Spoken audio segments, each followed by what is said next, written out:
On August 8, 1988, a group of former employees met to tour the old Melrose Hospital, now the city offices. They held two panel discussions moderated by Dr. Alan Horn.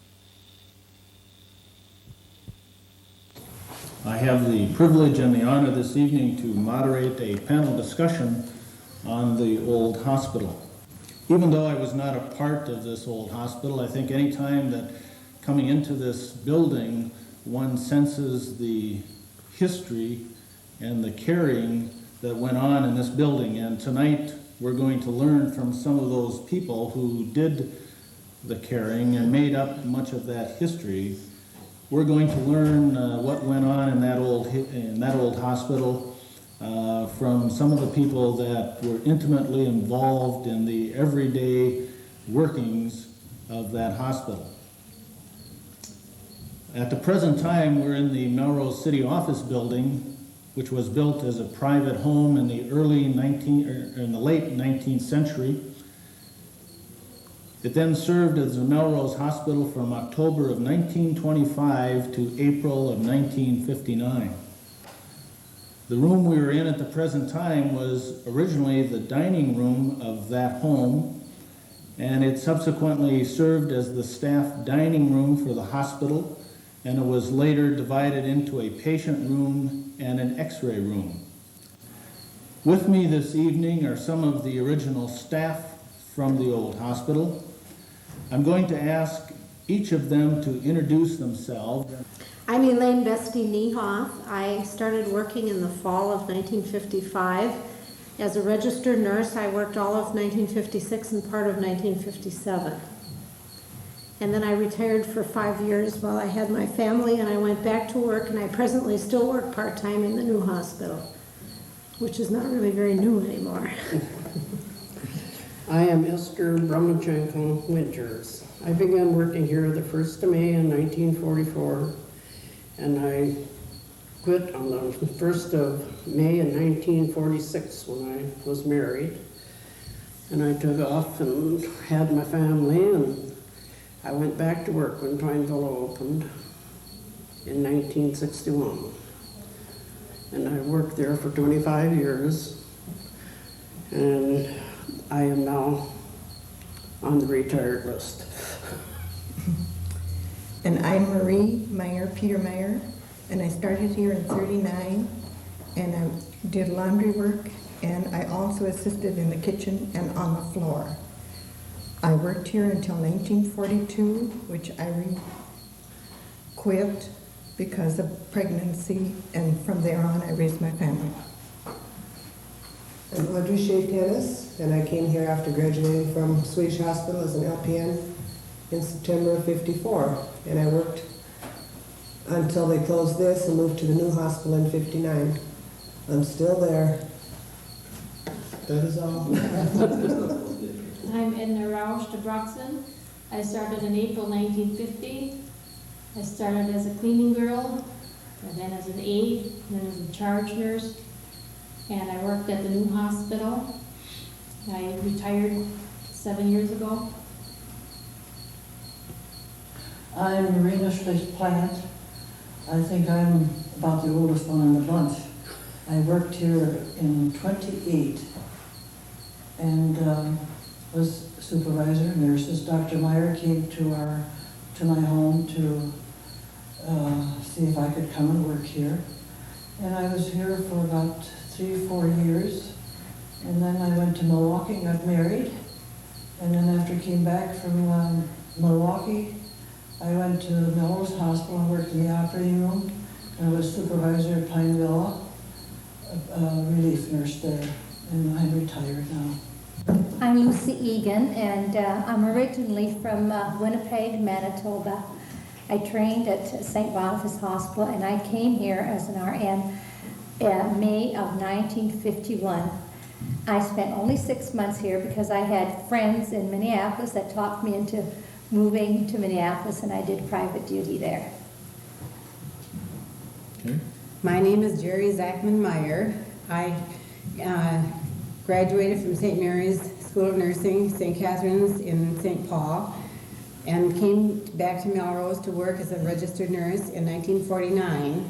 And I worked about 3 years. I did private duty and I was scrub nurse for a short time. And then I also worked in the new hospital the first summer. They were hard up for nurses.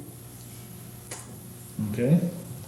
My name is Flo Bauer-Rollicke, and I graduated from Anchor Hospital in St. Paul, City and County Hospital. And I came up to Melrose after I got married in '47 and did general duty, surgical, and you name it, in all the departments. And for 4 or 5 years, and had my family. And then I also worked in the new hospital. I'm Marcella Hellerman Frerichs, and I worked as, started with cleaning, and Mrs. Engelbeck, Pauline Engelbeck, was the head one here at the time, and she thought I was interested in cooking. So I was put in the kitchen. I was there from 1944 till 1947 until I got married. And we did all our baking, and we had to pick our groceries up when we went to work in the morning or ordered the bread and stuff, and then we generally went back and got our groceries over there. We didn't have too many delivery boys to do that.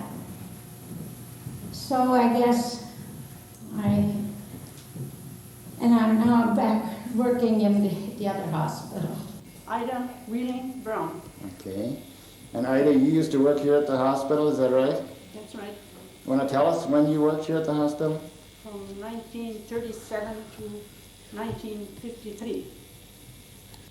Well, I worked in the kitchen at first when I started. I worked 3 years. I worked in the kitchen. And then I worked on the floor as an aide. And from there on, I did everything. I'm Fran Rollick Ossendorf. I came to Melrose in 1937, and I worked in this hospital and the new hospital. I retired at age 71, which is over a 50-year span of nursing, and I enjoyed it very much. The store began in the West Wing, which was built in 1939. These were all patient rooms.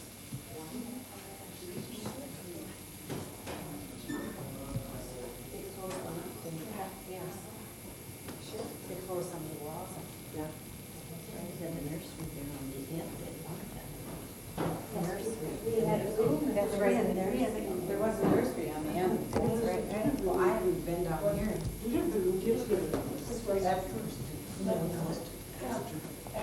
living room was always down there. No, there was one here and the nursery there at one time. Then they closed it before us, and then they had it at the kitchen there, and then delivered. I remember the one by the kitchen. Well, the one by the kitchen had to be the first one, and then this had to be the second one, because they delivered the babies in the bed at first. Is that right? I mean, as far as delivery rooms are concerned, because this was was new so after. small, you couldn't really get around in it. Then the nursery was there. Yeah, right here, the nursery was there. South Center's doctors. Doctors used to come. And Albany doctors. And Albany. Yeah. Because they were all coming here when I was working. Albany not so much. I think for some things. Yeah, they did both places. But there were 5 doctors at South Center about patients. Yeah. Right. They all did. Yeah. Now, this was a 3-bed ward, this was a 3-bed ward. Yes, yeah. I And remember. then the delivery room and nursery were beyond that. Yes, Yeah. I remember that. Quite a transformation. Then there was a small room back there. Yeah. I slept, we had that room for a while. You slept there? Yeah. Did you? Peter Burgess and I. Oh, for goodness sake, how about that? Well, somebody had to be here all day long and all night long too. You know, when I first Yeah. came, we slept when I first come here. What? Where? On third In floor. Yes, yes. Yeah. You did too? Oh, for God's sake. It was nothing, just a bed and a dresser. Yeah, 2 beds in a Built you like and you were a entering the convent, huh? And it was all open. They hung up the laundry up there. Oh, yes. That's it. Those stairs. They were was something else. Carrying trays up the Oh. stairs, that was, And patients, trying to get patients Patients out up there. The surgery was upstairs. And Yeah. it was. One of us carrying trees up, a tree up, and we had chicken noodle soup. Oh, yeah. And I stumbled and going up the steps and the noodles were all hanging. All I can remember is how busy we were. Going up and down those steps. It just seemed that you were on duty, sometimes only 2 nurses handling the whole thing. It was wild. It just was. I remember one night working back to back shifts. Oh, yeah. I'm sure there were a lot of it wasn't 8 Yeah. hours, We had it to was do that. 12 hours. Yeah, right. Yeah. Then for some When I time- worked, it was 12-hour nights and you were up all alone, Yeah. all night. Yeah, oh, that's right. Well, so much of what we had to do in nursing was manual. I mean, it was, there were emergency type procedures because they didn't have all, now they've got the drugs and all of the equipment that takes care of a lot of that. How many patients did they have when you first worked here? You could count them on one hand. Uh-huh. It varied.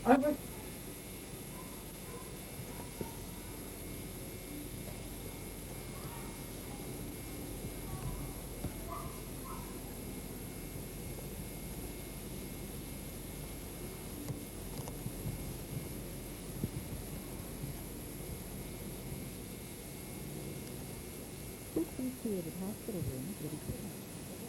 The last stop on the tour.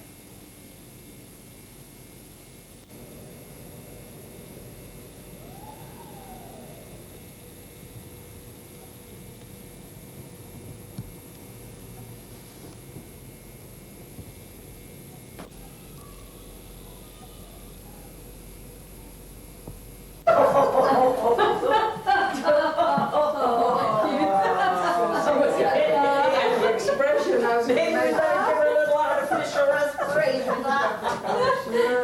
Go over, I'll give you a shot. Don't stand on her. Have packs, have instruments and trees get sterilized with packs like they have now. We do boil them, and then put them on a tree like this. Yeah. Margaret Ossendorf. She was in charge at the time. And I really felt this was quite a happy place. People felt very close to one another. I think it's because it was a small place and you just really got to know a lot of people. We were very busy, and I really think what I always remember are the stairs. I didn't think I could ever survive today going up and down those stairs, because many times we were maybe 2 nurses on duty through the night, and you just ran up and down steps all the time. When like singles went on, you had to answer. And sometimes, of course, emergencies would come in, and we were really very, very busy most of the time. But I really enjoyed my stay here. I'll never be sorry I did this. I came here in the fall, in September. I was a laundress. I washed with a family-size washing machine, which took care of all of our laundry. The second day I was here, it broke down. So I went upstairs to Dr. Mayer and I said, "Doctor, I can't wash. I haven't got a washing machine." And he says, "Well, what are we going to do? Can we fix it?" I said, "No way." I said, "I want a new machine." And he went downtown, bought me a double tub. And from there on, I washed, and I had to hang every piece of wash out on the line. In the summertime, if it rained, I hung it in the basement. In the wintertime, I hung it in the basement. We didn't have no dryers. It dried. But if we were crowded with patients, we washed every day, regardless of holiday, Sunday, Monday, Tuesday. And that's the way I did all the ironing, all the mangling. And I did the nurses' uniforms. I ironed the nurses' uniforms. And when I was through with that, I had to help serve the trays, wash the trays, help feed the patients. And I cleaned on first floor and second floor. And if the nurses were busy in the operating room or in the delivery room, I had to pass out wash water and see to it that the patients were taken care of that way. And that's my story. I'm wondering, as I listened to that, did that all meet Medicare regulations? I don't know if it did or not, but I had to do it. They asked me to do it, so I did it. it's obvious from that story that things have changed Oh, yes. significantly. Do you have a recollection of what you were paid at that time? Yes, I was paid $3 a week. $3 Believe it a or week. not. And where did you stay? I stayed in the little room off of the kitchen. We had a little room there where Ida Brown and me had our room. So We were you had your residents room of and the- board right taken here. care of by the hospital. Mhm. And you mentioned going up to talk to Dr. Meyer.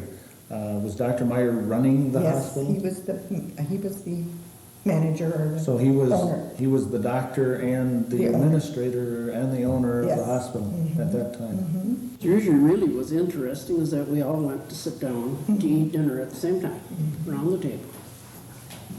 Everybody sat And a down. family style. Family style, yes. We'd play We'd Joe. take all the trays to all the patients, and then we'd go and sit down and eat, so everybody was eating at the same time. But what I remember though, this summer has been so hot, like in the evening, like I said, we'd all sit down and the patients were eating, and there weren't, well, we had a few doctors here, but there were no maintenance men or anything. So it was really hot like this, we'd all go back to the nurses' dining room all by ourselves, and we'd all take off our uniforms, sit down to eat supper because it was cooler. Nobody ever walked in on us. Ethel started that, I think. Some things haven't changed. I always got kind of a kick out of this, because in old movies or wherever, when anybody ever was going to have a baby, the first thing you'd have to go do was put a kettle of water on to boil. Well, we literally did that here. That was the first thing we did when an OB walked in the door. You put her to bed, you went to the kitchen, you filled the tea kettle with water, and you set it on the stove to boil. That was your sterile water for the delivery. That was the first thing. And then we'd put 2 clamps and scissors in to sterilize. Yeah. That's all anybody had. You mentioned, was most of the sterilization done then in that fashion? Did you sterilize? You had a sterilizer upstairs, didn't you? Yeah, I think, we did for surgery. When I worked here, we had a pressure cooker. That's where we did our sterilizing. We did a lot of boiling of instruments also. We did. Just like you boil on the stove. Right, Yeah. right, just put a Major kettle on the surgery, stove. things like that. Okay. Someone mentioned earlier about carrying these trays up the stairs one at a time, that you had to take them up to the patients. I'm curious as how the patients got up the stairs. You mentioned the one with a broken leg and... We carried them. Yeah, they were carried up. So the nurses or whoever The was here... physicians usually got into the act there also.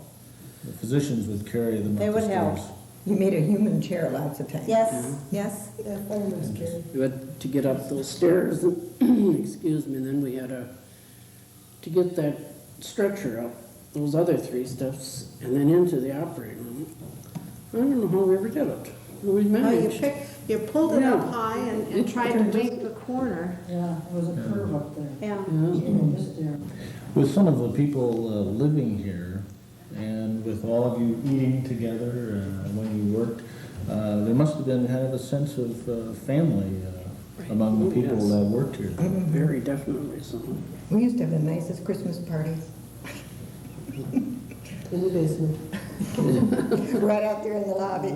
Now, when I worked here, no one lived here. The entire hospital building was utilized as a hospital at that time. Everything was here was like a whole room. Yeah, it was. All the way One around. little refrigerator for everything. Yeah. One little stove. We had 2 stoves when I was here. Boy, you were rich then. Yeah. We only had one when I came. Yeah. There were 2 stoves when I got here. I was just flabbergasted when I came and had to go downstairs and wash. I think there were 9 rooms downstairs in the basement. I don't know And if 2 I ever outside remember that. entrances, and nothing was ever locked. Anybody could. Oh, yeah, there was the They back take whatever they entrance want. and the stairway to the upstairs, so there were 2 doors back there, there were doors to the basement, there was the front door, there was a door over here, and not one of them was locked at I night. remember of one young boy had emphysema, and they took a rib out and had a couple of tubes in there. And of course, that was draining for a long time, and he had to blow in a paper bag. And that's something that helped him for his lungs. Now we have a big fancy machine for them to blow To in. do all that. Anyone else? There was hepatitis was going down pretty good when I was here. A lot of hepatitis. Okay. That's something now you may see one every 15 years. Because there was a polio then too, after 1950. There was a polio epidemic too. We transferred most in the same county. Did there seem to be a significant blurring? Nowadays everyone has their job description. They do this and they do this and they do that. What I hear is that you really didn't have a job description. Your job was to do whatever you had to do. Is That's that right. true? If it was breakfast Sunday morning, you went and made toast, that's what you had to do because the patients got fed before they could be taken care of. So you were very versatile. You did the work where it was needed. You did took it as it came. And everybody did. They all worked together. I think it was a time where nurses, I think, really gave bedside care. You really knew what a nurse was all about. This is my feeling. You mentioned that the administrator would kind of tell you what to cook. Mm-hmm. So the administrator was the dietitian. She was everything. There was Pauline and everything. Okay, so she would. As you hear more and more of the job sharing and blurring of job descriptions, I guess it's a little easier to understand how you could perhaps have a room rate back then that was, I wonder what it was, $3 a day or something. Do you remember what you got paid? I was just going to say, my wages were $40 a month. $40 and then a they month. took 60 cents off that, went to some government thing. Some government thing. We still have those today. We have them today. Yeah, some government things. And it isn't 60 cents either. Did any of you work in surgery at any time? And I did. You did. Yes, I did. What can you describe typical surgery to us? How did they get the patient? Let's say the patient showed up at the front door, knocking, saying, "I've got appendicitis. I'd like to have surgery." How would they get to surgery? They got them up the stairs. If they could walk, they got them up the stairs that way. Otherwise, they put them on a stretcher and had somebody strong on the other end and carried them out. Got them into a bed and prepped them and wheeled them into the operating room. And basically, it was, a typical operation like they have now. Only of course, the With the anesthesia, did the nurses give anesthesia? We had, she mentioned Ozzy Ossendorf was the anesthetist at that time, and she did the anesthesia when I was scrub nurse. Okay. And there were occasions when the RNs gave you. Yes, we helped with that. Give ether? Drip ether? Yes, give the ether. Yeah. We did that for deliveries quite often. Yeah. Practically, we had no one. No, that's right. The nurses had to give the ether Yes. during deliveries. Would they have a surgeon that would come out from somewhere, or did the doctors they had here did their own surgery? Yes. I think medicine today and nursing is very professional today. I don't know, I do think that we could let our hair down a little bit more easily as nurses than they do today. And maybe I'm wrong, but maybe that's why we were able to get closer to our patients. I do believe, though, that since the requirements are for more detailed chart work, we spent a lot more time doing chart work in the new hospital than we did years ago. It was just a fast, write-up, and it didn't amount to a great deal in compared to now. Now you're sitting at the table doing a lot of chart work where you probably would prefer doing actual patient nursing. Like between the aides and the RNs, and I don't know, they were like you. I mean, there was no class distinction whatsoever. I thought it was pretty wonderful. We all worked together, if it was a registered nurse or an aide on duty. I mean, it didn't matter. You all did the same thing. And when I was doing private duty nursing, they were also very short of help. And these emergencies would come in, and I was called to help. And I'd be doing both jobs, taking care of my patient as well as helping out. And especially OBs would be coming in. And you could depend on it if there was a storm. always. And we'd all be called into service. I enjoyed it. I agree with Lucy. It was a fun place to work. Everybody had a lot of fun. We were busy, but we enjoyed each other. We had a good group of nurses working, always. Could you describe for us briefly what it would be like? Let's say the lady presented at the front door in active labor. Could you kind of trace for us, briefly what it would be like to take care of that patient from the time she came to the time she was sent home? Well, they certainly stayed a lot longer than they do nowadays, and we'd usher her in the front door and immediately find a bed for her. Sometimes that wasn't all that easy. And Was this usually upstairs? No, it was downstairs. Downstairs? It was The downstairs. daddies, though, could not come The anywhere. daddies couldn't come anywhere near it. They sat in the waiting room. And the waiting room was Right out here. there. Right. And, well, they went through the traditional labor, and sometimes it was faster than others, and the doctor, you'd call the doctor immediately. Of course, many times they had already called the doctor, so he was aware that they were coming in. But then we'd get them on a stretcher and wheel them down to the delivery room, which was on the other side of the building. And many times, I think we hoped the doctor would get there in time. Oh, yes, you did hope that the doctor would get there in time. That seems to be a universal hope among nurses. Yes. Okay. You mentioned that they would stay longer. I know most of the patients now will stay, after a delivery, will stay maybe 1 or 2 days. How long would they stay? 6, 7 days, sometimes longer, depending on the situation. Oftentimes, we would be able to leave the babies, or the patients would leave the babies if they weren't doing too well, and go home and rest up a little bit, and then come back and get their babies, and that was very acceptable in those days. Mm-hmm. So I remember that little room upstairs, way in the corner, way in the last one. That was our ped room. We had 2 cribs there. That was it, a rocking chair. We spent a lot of times rocking little kids. When I started working here on the 1st of May, I came to work, and I was told that I should go back home to my room, and I stayed at a private home at the time, and come back at 7 o'clock at night. Why? So far as helped me, I only got as far as the office here. I came back that night. We had to give all the back rubs, settle the patients, and my first night here, 1 man died. We had surgery. We delivered a baby. And we had to start giving baths at 4 o'clock in the morning and have them all done before the other shift came on. And the most dramatic, I think, worst year that I know of was in 1945 when the polio epidemic went through. My goodness, that was something else. Poor people were in such pain, and they would just scream. They were in so much pain.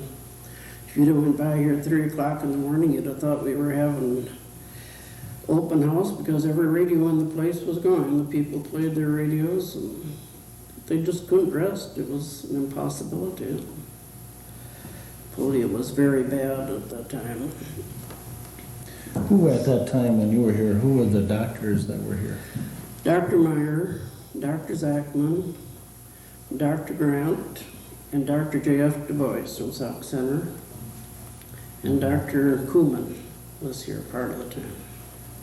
And did Sauk Center not have a hospital then? No, they did not have a hospital at that Okay. time. They brought all their patients here. Dr. Grant used to say when he had an OB, be sure and call me in time, because I don't want to go off that overhead over here, he said. Well, I would go back to Marie's story about the washing machine. I'm known as a scavenger of the hospital. I can always find anything. And I think my first recollection of the old hospital was finding the cookies in the washing machine downstairs, because they didn't use it anymore. That's where they hid all the cookies. Who were they hiding them from? Look at me. Stored them. Right, they were hiding them from the nurses, and they always hid them in Marie's washing machine in the basement. But we had to go down to wash clothes on Sunday nights, or diapers at least. And so then we would find the cookies. I goofed them up. Yeah, that would make you more interested in washing diapers. It's the only reason I went down. Okay. Do that. Anyone else like to share something Well, with I us? think that the trays, carrying the trays up and down the stairs 3 times a day. Sometimes he'd fall up, sometimes he'd fall down with him. And then carry those big oxygen tanks from room to room. Sometimes we rolled them down the hall. We couldn't get the screw open, so we clanged it until it came open. There were no janitors then. No janitors and no piped-in oxygen. No. Where, do you remember where they used to store the oxygen? We have an extra room for the oxygen tanks. They just store it in there. It's upstairs. We rolled them down the hall and down, then we had pizza, had 3 steps down, we rolled them down the steps. You mentioned carrying the trays. Were the trays taken then from this floor? Was the kitchen on this floor? Yes, the kitchen was where it And is. so then sometimes you'd have to go to the top floor. All the time, yeah. Uh-huh. And if everybody was busy, sometimes I thought I was the only one carrying them up. So how would you carry them? A couple at a time or? No, one at a time. One at a time. Okay. Did the dumbwaiters work when you were here? No. When I was there, they didn't work. We used those for our medications. Oh, we had dumbwaiter. Oh, they worked then. But I remember mostly of being asleep in one of the bedrooms down here, and no matter what happened, night's OB or operation, we'd had to get up and do the surgery or the OB, and then go back to bed again after that. And of course, it was running up and down. And Julie always helped in the operating room with a nice scrubbed up. So. When you worked at that time, you say going, helping with the surgery or an OB, and then going back to sleep, would you then work the following day? Oh yes. Okay, so you were. We'd get to sleep, just a little bit of sleep that we got, that was it. Okay. We canned peaches and we canned our strawberry jam, and we made rhubarb and apricot jam. Anything that you do in a house, we did here. Okay, so you had many kind of homemade. Oh, yeah.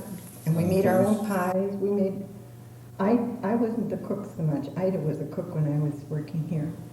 And if she'd get in a bind and couldn't handle it all, Pauline would come out and help. And that's the way we worked.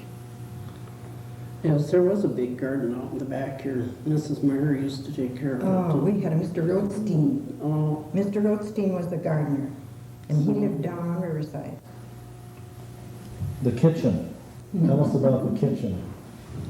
Well, What was the diet, the patient's diet would be like at that time? well, they weren't too careful about their diets those days. They didn't watch cholesterol, huh? No, didn't hear as much as you do now. I'm in the kitchen over at the new place, and I find it very different. But we got along good. We had a cook everything. Well, our administrator would tell us what we should kind of cook, but I ended up ordering the groceries and stuff, and I had to carry some up at home. And we always went uptown to get the bread every day that we had fresh bread. Did all the baking, pies and cookies. And Did you get almost all of the things from uptown, or did you Yes, raise some of the things everything. yourselves? Or? oh, I have to say, we did have a big garden here. Mm-hmm. I had to take care of that. And with the beets and pickles and stuff, we canned and took care of that. And we had a lot of cabbage and stuff. It was a good garden.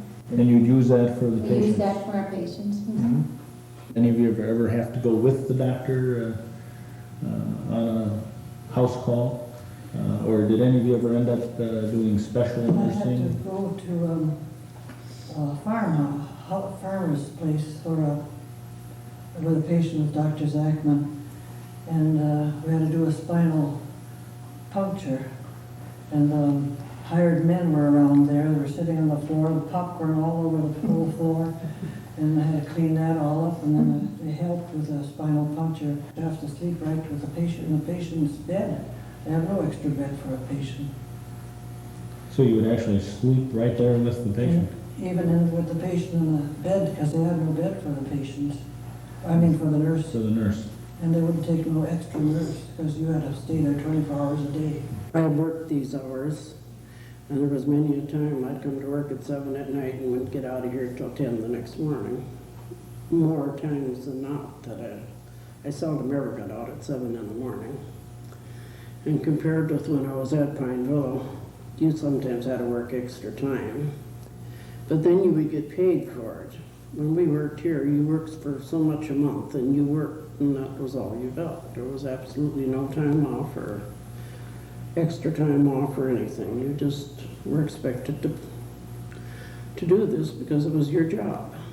And you didn't work from 8 to 4, you worked from 7 to 7 and sometimes 10. Yeah. Wasn't like that when I started working here. I started working in 1955, and gosh, that must have been the big time because I made $285 a month when I started to work here. I remember that very well because I negotiated with Dr. Meyer before I came. One of the things that I found really kind of interesting here, I had come from 3 years of nurses training at St. Cloud Hospital, so things were somewhat antiquated here as compared with even at St. Cloud at that time. And we had, penicillin was a big item then, and we gave many, many, many shots. And we had about 6 syringes, glass syringes, and maybe 12 metal needles. And we would give a patient a shot, we'd rinse out the syringe and the needle and put it in the jar of alcohol waiting for the next shot. And then invariably your needle would get dull or you'd get a hook on it, and you had a little whetstone that you proceeded to sharpen the needle with. And at night, when we worked the night shift, part of our job was to get supplies ready in CSR, which was upstairs right adjacent to the surgery. And we patched rubber gloves, and physicians wore patched rubber gloves to do surgery. We'd blow them up and feel where the little arrow was coming from and put a patch on them. If they would transfer a patient, how would the patient get to go to St. Cloud? Is that? Yes, usually the St. Cloud. Yeah. How would they get there? With the hearse. That's what they used for the ambulance at the time, was the hearse. Mm-hmm. So, kind of had you coming and going. yes, they do. They got you one way or the other. Did any of you put on turpentine stoops? Oh, you bet. Yes, we did. You bet. I cured everything. That was one thing that when I came to Melrose in 1972, I worked, came in July of 72, and I worked with Dr. Zachman up above the Melrose State Bank in his office. And Dr. Zachman, I think, had a great joy out of telling me some of these things that he knew I never heard of. And one of them was turpentine stoops, and he never would tell me exactly what it was. And I hope that maybe when this is all over tonight, one of you can finally tell me exactly what a turpentine stoop really is and what it does. We'll put one on you.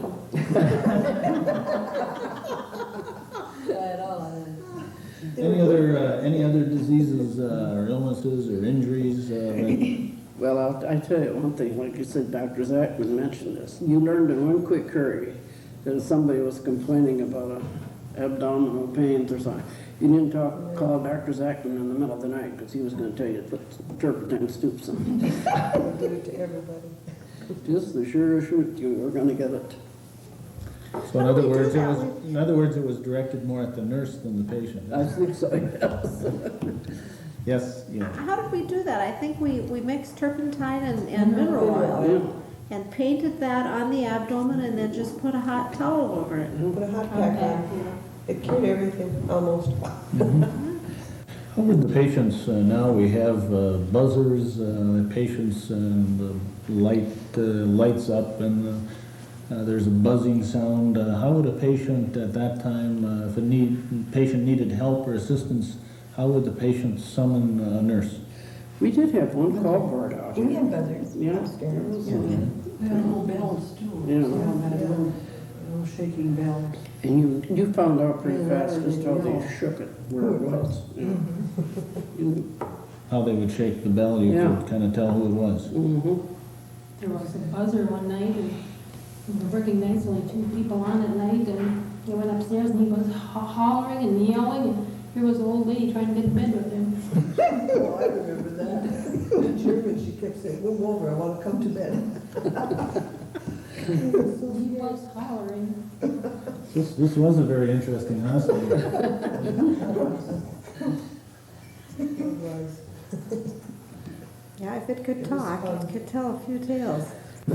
Do any of you recall at that time how many deliveries they would have in a month or in a year? How many was it? Deliveries. How Oh many? boy, we used to have them, it's no kidding, sometimes the dresser drawers were used to keep the babies. We Because usually they had about went, 12 babies at a time, Oh, but they yeah. stayed there for 2. yeah. Yeah, well, when they stayed 9 days, you naturally had the nursery pretty full. It was always full. Mhm. But sometimes you'd have so many, you'd put them in dresser drawers. That's right, we'd have to use dresser drawers. Even laundry I know we used wash baskets for them. I don't remember dresser drawers. I wonder if the Department of Health would approve that nowadays. We also had a makeshift incubator. I think Dr. Zachman rigged it up with a gooseneck light bulb Oh, for yeah. preemie Mhm. babies, and it had kind of a metal, it was just a bassinet really with a lid type thing over the top with this gooseneck light in for the additional warmth. So we pulled a few preemies through with that. Sure. Dr. Zeckman was a mechanic anyway. Yeah, he was He'd come at good. night, and if the front buzzer didn't work, so we'd know somebody's out there, 3 o'clock in the morning, he'd take it all apart and fix it. He loved doing stuff like that. He could fix anything. And he was our maintenance man. Right, he was. To our doctor. Okay. Well, I think we've learned this evening a little bit about the people who worked in the old hospital. We've had these individuals share with us some of their personal experiences that have given us a flavor of what went on at that time. As I've sat here and listened to this, I think that I've learned that over the years, obviously, many things have changed in the practice of medicine.